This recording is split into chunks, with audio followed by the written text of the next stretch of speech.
नमस्कार दोस्तों।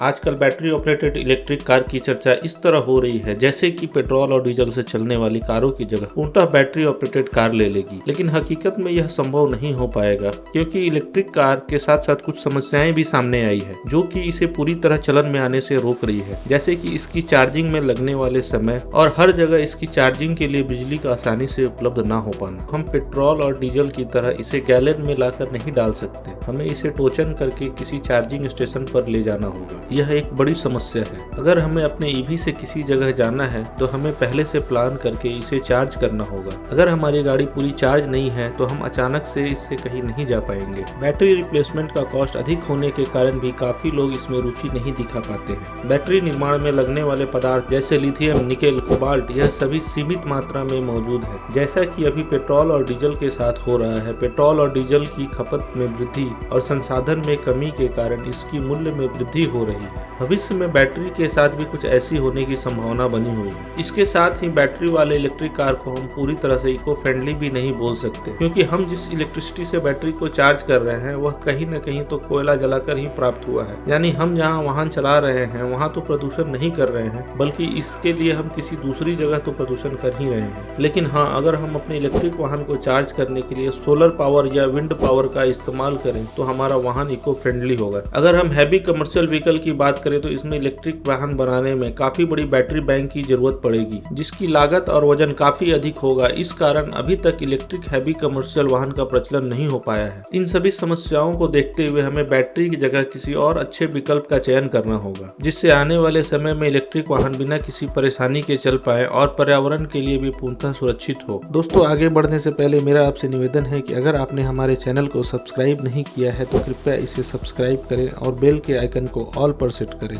इसमें सबसे पहला नाम आता है FCEV का, अर्थात fuel cell electric vehicle. Bharat सरकार द्वारा 2021 के बजट में नेशनल हाइड्रोजन मिशन को लाने का ऐलान किया गया है। इस प्रयास में भारत के ऑटो एक्सपो शोज में हाइड्रोजन फ्यूल से चलने वाले कारों को लाया जा रहा है ताकि भारतीय जनता उससे अवेयर हो पाए। सभी इलेक्ट्रिक वाहनों की तरह फ्यूल सेल इलेक्ट्रिक व्हीकल में भी एक इलेक्ट्रिक मोटर होता है, लेकिन मोटर को पावर देने के लिए पूरी तरह से रिचार्जेबल बैटरी का उपयोग नहीं किया जाता है। फ्यूल सेल इलेक्ट्रिक व्हीकल में हाइड्रोजन द्वारा संचालित फ्यूल सेल का उपयोग करके बिजली का उत्पादन करते हैं और इसी बिजली का उपयोग करके मोटर को घुमाया जाता है। कुछ हाइब्रिड फ्यूल कार ईवी में छोटी बैटरी भी होती है। बैटरी ऑपरेटेड इलेक्ट्रिक वाहनों के विपरीत फ्यूल सेल ईवी बैटरी खींचने के बजाय इसे चार्ज भी करती है, जो कि जरूरत पड़ने पर वाहन को बैकअप प्रदान करती है। इस तरह के हाइब्रिड हाइड्रोजन इलेक्ट्रिक व्हीकल कई देशों में इस्तेमाल हो रहे हैं। हमारे देश भी ऐसी कारें डेमो के तौर पर आ चुकी हैं। आइए हम फ्यूल सेल को समझते हैं कि यह कैसे कार्य करता है। अगर हम साधारण भाषा में बोले तो फ्यूल सेल एक ऐसा उपकरण है जो रासायनिक ऊर्जा को विद्युत ऊर्जा में परिवर्तित करता है। यह बैटरी की तरह ही काम करता है, लेकिन यह खत्म नहीं होता और इसे रिचार्ज करने की आवश्यकता भी नहीं होती है। जब तक इसे ईंधन मिलते रहता है तब तक यह बिजली और गर्मी पैदा करता है। यह ईंधन के रूप में हाइड्रोजन गैस और ऑक्सीजन गैस को लेता है। हाइड्रोजन गैस तो हम इसे सिलेंडर के माध्यम से देते हैं और ऑक्सीजन को यह वातावरण से ग्रहण कर लेता है।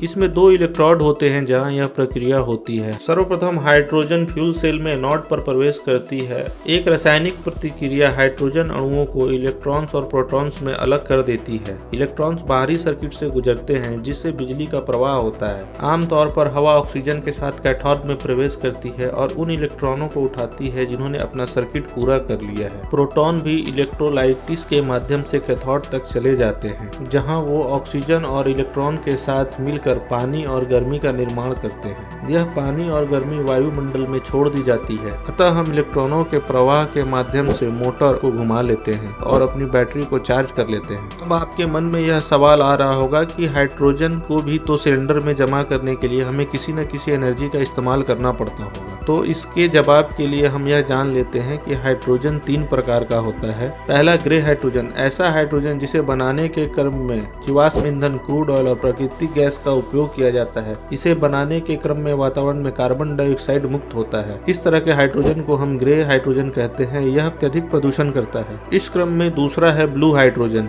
इस प्रक्रिया में प्राकृतिक गैस को हाइड्रोजन और कार्बन डाइऑक्साइड में तोड़ दिया जाता है और कार्बन डाइऑक्साइड और हाइड्रोजन को अलग अलग चेंबर में स्टोर कर लिया जाता है और जमा कार्बन डाइऑक्साइड का इस्तेमाल इंडस्ट्री वगैरह में किया जाता है। इस प्रक्रिया में ग्रीन हाउस गैस का उत्सर्जन कम होता है। अब बारी आती है ग्रीन हाइड्रोजन की। इस हाइड्रोजन को विद्युत इलेक्ट्रोलाइटिस की प्रक्रिया के माध्यम से प्राप्त किया जाता है। इस प्रक्रिया में जिस विद्युत का इस्तेमाल किया जाता है उसे रिन्यूएबल एनर्जी से प्राप्त किया जाता है, जैसे सोलर ऊर्जा, पवन ऊर्जा इत्यादि। अतः ग्रीन हाइड्रोजन प्राप्त करने के लिए वातावरण को ना के बराबर दूषित होना पड़ता है। इसमें ग्रीन हाउस गैस का उत्सर्जन भी नहीं होता है। अतः हम बोल सकते हैं कि ग्रीन हाइड्रोजन से चलने वाली फ्यूल सेल इलेक्ट्रिक कार प्रदूषण को पूरी तरह रोक सकती है। इससे ग्लोबल वार्मिंग रोकने में पूरी सहायता मिलेगी। हाइड्रोजन फ्यूल सेल टेक्नोलॉजी का इस्तेमाल लंबी दूरी की ट्रांसपोर्ट व्हीकल में किया जाना अधिक लाभकारी होगा और इससे खासकर लंबी दूरी के यातायात के साधनों को अधिक फायदा मिलेगा। दोस्तों, हाइड्रोजन कार से संबंधित आपको यह वीडियो कैसा लगा? अगर अच्छा लगा तो लाइक करें। अगर आपका कोई सवाल या सुझाव है तो हमें अवश्य कमेंट करें। साथ ही दोस्तों, हमारे चैनल को सब्सक्राइब करें और बेल के आइकन को ऑल पर सेट करें ताकि हमारे आने वाले वीडियो का नोटिफिकेशन आपको प्राप्त हो जाए। नमस्कार दोस्तों, जय हिंद, जय भारत।